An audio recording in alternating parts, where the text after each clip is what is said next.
Hello everyone, this is Raju. Welcome back to my YouTube channel.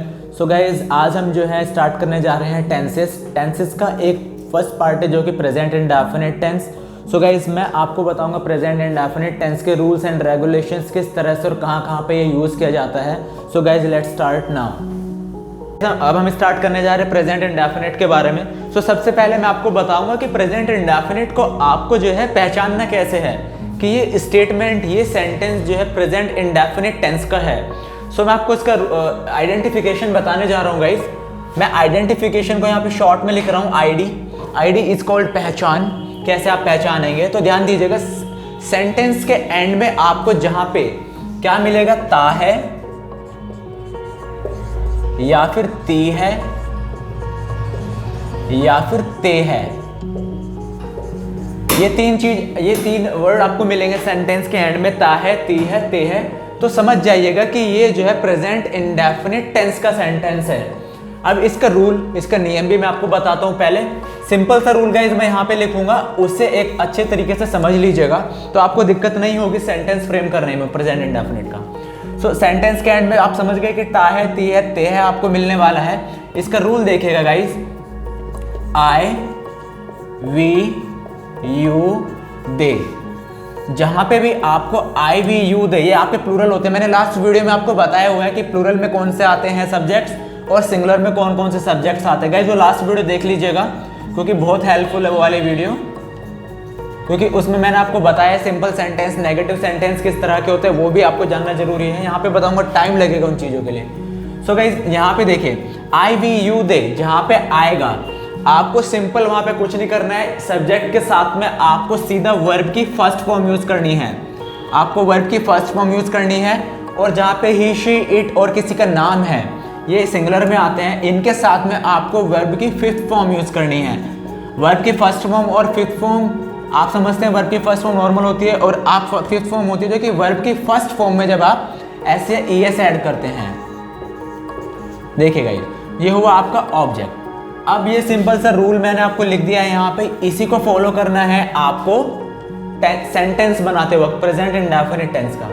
एक मैं example के through आपको बताने जा रहा हूँ। जैसे मैं बोलता हूँ कि सोहन स्कूल जाता है, मैं क्या बोल रहा हूँ यहाँ पे, सोहन स्कूल जाता है। आप समझ गए होंगे। आप कैसे समझेंगे ये कि प्रेजेंट इंडेफिनिट टेंस है, क्योंकि सेंटेंस के एंड में हमें क्या मिल रहा है, यहाँ पे ता है। और मैंने क्या बताया, जहां पे आपको ता है, ती है, ते है मिलेगा एंड में, तो वो आपका प्रेजेंट इंडेफिनिट टेंस कहलाएगा। तो समझ जाइएगा, ता है हमें मिल रहा है तो ये प्रेजेंट इंडेफिनिट टेंस का सेंटेंस है। अब आप बोलेंगे इसे फ्रेम कैसे करना है, बनाना कैसे है, तो देखिए रूल बहुत सिंपल है। सोहन क्या है, किसी का नाम है, तो यहाँ पे क्या है, नेम है, तो सोहन का बाहर ले लेंगे सोहन। अब आपको इसमें समझना है कि वर्ब क्या है, जाना वर्ब है क्योंकि सोहन चल के जा रहा है, तो क्या हुआ, सोहन गो की यहाँ पे इसके साथ में कौन सी फॉर्म आएगी, फिफ्थ फॉर्म आएगी। फिफ्थ फॉर्म होती है जब आप वर्ब की फर्स्ट फॉर्म में एस या ई एस ऐड करते हैं। तो सोहन है, मैंने यहाँ पे गो के साथ में ई एस ऐड किया। ये आपको वर्ब से याद करनी पड़ेगी, कहाँ पे एस या ई एस लगेगा, कहाँ पे आई ई एस लगेगा, ठीक है, और कहाँ पे एस लगेगा। वो चीजें हैं वो आप वर्ब से याद करनी पड़ेगी आपको, ठीक है। तो सोहन गोस, कहाँ जा रहा है, वो स्कूल जा रहा है, तो क्या बोलेंगे, Sohan goes to school. Simple, समझ में आया, सोहन गोस टू स्कूल बन गया सिंपल सेंटेंस। इसके बिहाफ पे हमने बना दिया, रूल के बिहाफ पे। अब एक हम प्लूरल का लेके चल रहे हैं, तो था सिंगुलर का। अब एक प्लूरल का लेके चल रहे हैं ऊपर वाले में से। जैसे मैं बोलता हूं, हम खाना बनाते हैं। अब मैं बोल रहा हूं हम खाना बनाते हैं, तो सेंटेंस के एंड में आपको क्या मिल रहा है, ते है, ते है। हम कहां से आया, यहां से आया, हम, वी। अब वर्ब क्या है, बनाने को, खाना बनाने को क्या बोलते हैं, कुक फूड बोलते हैं बेसिकली। वी के साथ में वर्ब की फर्स्ट फॉर्म आएगी, ध्यान रखिएगा, यहाँ पे फर्स्ट फॉर्म यूज करनी है, यहाँ पे फिफ्थ फॉर्म। तो हम यहाँ पे फर्स्ट फॉर्म यूज करेंगे, simple, we cook the food. I hope ये आपको समझ में आ गया होगा। एक सेंटेंस और बना दे रहा हूं, जैसे वे सुबह पार्क जाते हैं। तो फिर दोबारा से देखिए, सेंटेंस के एंड में आपको क्या मिल रहा है, ते है, सेंटेंस के एंड में ते है तो कैसे बोलेंगे? दे। जाने को क्या बोलते हैं? Go. They go to park, क्योंकि पार्क ऑब्जेक्ट है। दे गो टू पार्क, का मॉर्निंग में जा रहे हैं, they go to park in the morning. I hope guys ये समझ में आ गया होगा आपको। अब मैं आपको नेगेटिव, इंटरोगेटिव ये चीजें मैं आपको बताने जा रहा हूँ, कैसे आपको बनाना है थोड़ा सा समझ लीजिएगा। बस आपको फोकस ये रखना है कि ये रूल है, इसको मुझे फॉलो करना है। इसके आप नोट्स चाहते हैं, नोट्स भी आप बना सकते हैं, आपके लिए काफ़ी ईजी हो जाएगा सेंटेंस बनाने के लिए। सो गाइस थोड़ा सा आगे बढ़ते हैं।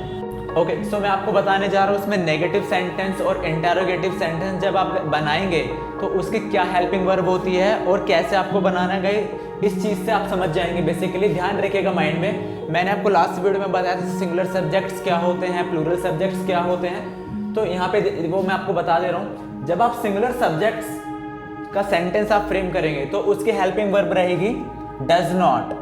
डज नॉट के साथ में आपको वर्ब की फर्स्ट फॉर्म यूज करनी है, और शॉर्ट में अगर आप डज नॉट को बोलना चाहते हो तो उसे बोलते हैं डजंट। क्या बोलेंगे? डजंट। प्लूरल की जब आप बात करते हैं, प्लूरल के साथ में हेल्पिंग वर्ब होती है डू नॉट। जब आप नेगेटिव बनाएंगे प्लूरल के साथ में डू नॉट वर्ब की फर्स्ट फॉर्म, और शॉर्ट में बोलना है तो डोंट। एक एग्जाम्पल के थ्रू हम इस चीज को समझते हैं। फिलहाल यहाँ पे मैं बोल रहा हूं, जैसे सिंपल सा सेंटेंस लिख दे रहे हैं, जैसे सोहन स्कूल जाता है, वो ले लेते हैं, सोहन स्कूल जाता है। सिंपल सेंटेंस है फिलहाल के लिए, सोहन स्कूल जाता है।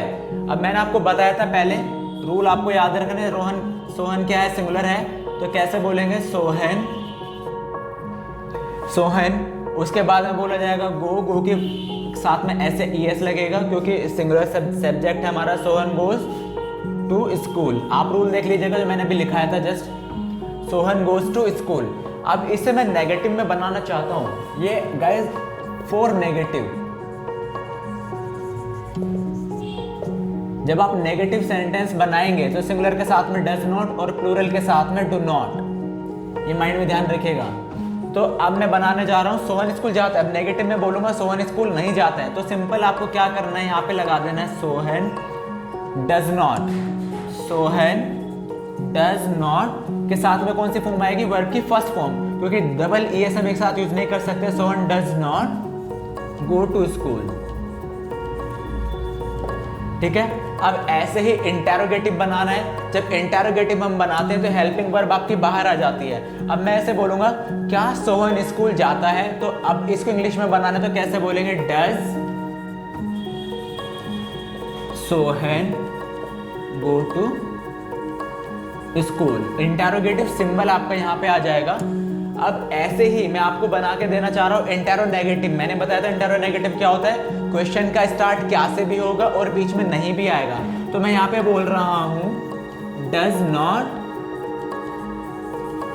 Sohan go to school. इसकी हिंदी क्या रहेगी? क्या सोहन स्कूल नहीं जाता है?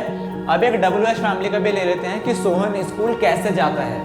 अब जब WH फैमिली, मैंने आपको बताया था कि जब WH फैमिली की हम बात करते हैं तो WH फैमिली का वर्ड जो है पहले आ जाता है। तो जैसे यहाँ पे मैंने बोला कि सोहन स्कूल कैसे जाता है, सोहन स्कूल कैसे जाता है, तो हम उसे कैसे बोलेंगे? ये आपको समझ में आ गया होगा। एक लिख लीजिए यहाँ पे, हाउ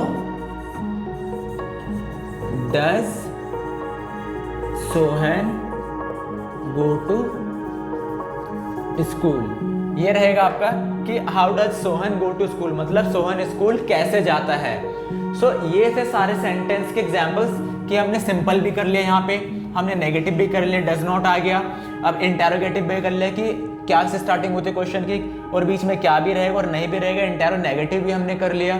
सो आपको समझ में आ गया होगा कि ये प्रेजेंट इंडेफिनिट टेंस के सेंटेंस आपको कैसे फ्रेम करने हैं। एक एग्जाम्पल और करके मैं आपको दिखा देता हूँ, फिर आपको जो है इसमें होम टास्क रहेगा कि आपको कैसे क्या करना है, इसमें कैसे सेंटेंस बनाने कोशिश कीजिएगा घर पे बनाने की। एक मैं और बना के दिखा दे रहा हूँ आपके लिए, थोड़ा सा ध्यान दीजिएगा। इस रूल्स आपको माइंड में याद रखना है जो पहले मैंने भी लिखा है जब वीडियो स्टार्ट हुई थी। एक हम प्लूरल का लेके चलते हैं यहाँ पे, जैसे हम हम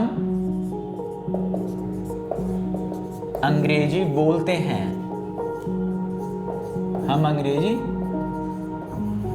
बोलते हैं। कैसे बोलेंगे? हम अंग्रेजी बोलते हैं। सेंटेंस के एंड में देखिएगा इस ते है आ रहा है। अब प्लूरल के मैंने आपको बताया था प्लूरल का क्या रूल होता है, सिंपल वर्ब की फर्स्ट फॉर्म यूज करनी है। तो हम बोलेंगे वी स्पीक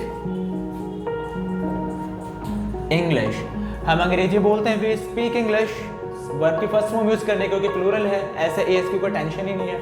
ठीक है, अब देखिए हम वी स्पीक इंग्लिश नेगेटिव में बनाना है तो क्या आएगा प्लूरल के साथ में, क्योंकि हम क्या है प्लूरल का सब्जेक्ट है तो प्लूरल के साथ में डू नॉट आएगा। ध्यान रखना सिंगुलर प्लूरल आपको पहले देखना है। अगर ये सिंगुलर है तो यहाँ पे डज नॉट आएगा, अगर ये प्लूरल होता तो यहाँ पे डू नॉट आएगा। अब मैं नेगेटिव में बोलना चाह रहा हूँ, हम अंग्रेजी नहीं बोलते हैं तो कैसे बोल देंगे? Simple we do not. अब डू नॉट को आप बोल सकते हैं वी डोंट स्पीक इंग्लिश, या फिर आप बोल सकते हैं we do not speak English. ठीक है, ऐसे मैं इंटेरोगेटिव बनाना चाहता हूं, क्या हम इंग्लिश बोलते हैं, क्या हम अंग्रेजी बोलते हैं, तो कैसे बोलेंगे? Do we speak English, do we speak English. मैंने ये बोला क्या हम अंग्रेजी बोलते हैं। अब मैं बोलना चाह रहा हूं क्या हम अंग्रेजी नहीं बोलते हैं, मतलब क्वेश्चन क्या से भी स्टार्ट होगा और बीच में नहीं भी आएगा। तो सिंपल कुछ नहीं करना, बस इसके आगे नोट लगा दो। क्या लगा देना? Do not we speak English, interrogative symbol. अब हम अंग्रेजी कैसे बोलते हैं ये भी बोल सकते हैं, फिर हम अंग्रेजी क्यों बोलते हैं ऐसे भी बोल सकते हैं। तो डब्ल्यू एच फैमिली आ रही है, उसे बाहर ले लो। जैसे मैं एग्जाम्पल के लिए बोलता हूँ हम अंग्रेजी कैसे बोलते हैं, तो पहले हाउ बाहर आ गया, फिर सिंपल जैसे इंटेरोगेटिव बनता है वैसे बना दो, how do we speak English. So guys समझ में आ गया होगा आपको कि वी स्पीक इंग्लिश ये सिंपल सेंटेंस है, ये नेगेटिव है आपका डू नॉट वाला, ये इंटेरोगेटिव है, ये इंटेरो नेगेटिव है और ये डब्ल्यू एच फैमिली है। समझ में आया होगा आपको। मैंने आपको लास्ट वीडियो में बताया था सिंपल सेंटेंस क्या होते हैं, नेगेटिव क्या होते हैं, कैसे आपको जानना है उन्हें, और ये इंटेरोगेटिव ये लास्ट वीडियो में बताया हुए सारी चीज़ें, इसलिए टाइम नहीं बता रहा हूँ मैं ज़्यादा। ठीक है, सो ये आपको समझ में आ गया होगा कि सेंटेंस कैसे आपको फ्रेम करना है प्रेजेंट इंडेफिनिट टेंस का, सिंपल सेंटेंस में, नेगेटिव में, इंटेरोगेटिव में कैसे आपको करना है। अब मैं आपको थोड़ा सा अलग से यूजेस बता दे रहा हूं कि आपको प्रेजेंट इंडेफिनिट कहां कहां पे यूज करना होता है। सो ध्यान दीजिएगा।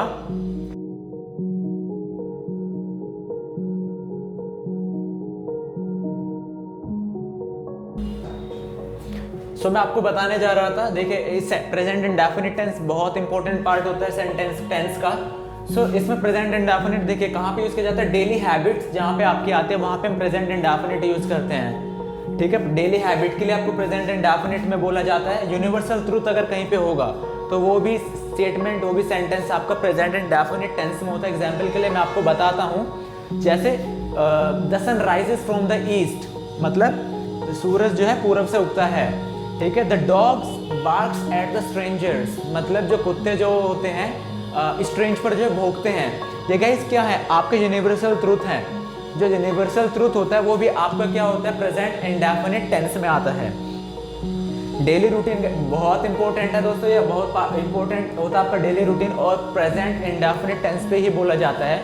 क्योंकि अगर आप कहीं पे इंटरव्यू के लिए जा रहे हैं, कहीं पे जॉब के लिए आप लाइक अप्लाई करने जा रहे हो, तो कभी कभी वहाँ पे आपसे डेली रूटीन पूछ ले जाता है कि आप अपना डेली रूटीन बताइए।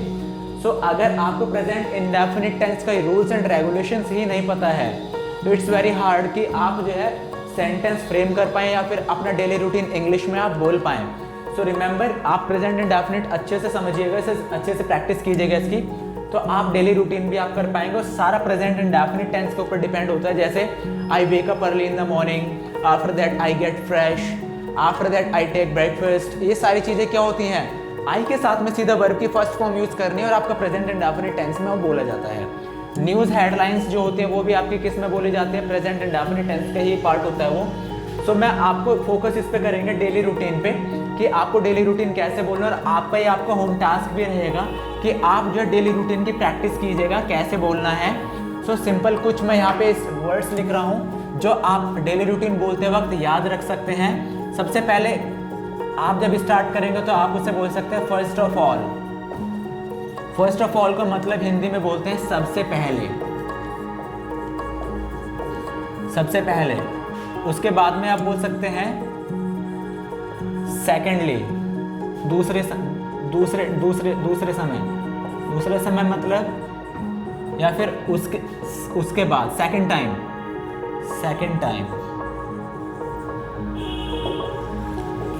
इसके या फिर आप बोल सकते हैं आफ्टर दैट मीन्स उसके बाद, ठीक है। और आप बोल सकते हैं फाइनली मीन्स क्या होता है अंत में या फिर लास्ट में, या फिर होता है इवेंचुअली। ये इन चीज़ों को याद रखिएगा और प्रेजेंट इंडेफिनिट टेंस बनाइएगा। कैसे बोलना है? First of all I wake up early in the morning, मतलब सबसे पहले मैं मॉर्निंग में उठता हूं। अगर टाइम बताना चाहते हैं, first of all I wake up early in the morning at 6 AM, 6 बजे मैं उठता हूं। फिर उसके बाद आप बोलते हैं अगर सेकेंडली आई गेट फ्रेश, मतलब मैं उसके बाद फ्रेश होता हूं। आफ्टर दैट, उसके बाद, मतलब ये चीजें आपको यूज करनी है। After that I take breakfast, after that I go to my tuition, मतलब समझ में आ रहा है आपको? ऐसे आपका डेली रूटीन जो है कंटिन्यू रखना है। ध्यान रखिएगा आई के साथ में आपको जो वर्ब की फर्स्ट फॉर्म यूज करनी है। I wake up early in the morning, I get fresh, I go to tuition, after that I return from my tuition. So इस तरह से आपको सिंपली तरीके से बोलना है वर्ब के साथ में, आई के साथ में वर्ब की फर्स्ट फॉर्म, सिंपल अपना डेली रूटीन बताना है। जब लास्ट में जाएंगे तो आप एक स्टेटमेंट ये यूज कर सकते हैं, अच्छा लगेगा, जैसे finally I go to bed and I sleep, ऐसे भी आप बोल सकते हैं। Finally I go to sleep, ऐसे भी बोल सकते हैं, ये यूज कीजिएगा। आफ्टर दैट ये अच्छा रहेगा जब आप बोलेंगे अपने डेली उसमें रूटीन में, काफ़ी इंपॉर्टेंट रहेगा। सो गाइस, इस वीडियो के थ्रू मैं आपको यही बताना चाहता था प्रेजेंट एंड डेफिनिट के कैसे आपको सेंटेंस फ्रेम करने होते हैं। अगर मेरी वीडियो आपको पसंद आइएगा, इससे लाइक कीजिएगा, सब्सक्राइब कीजिएगा और इसे शेयर भी कीजिएगा। Thank you, take care.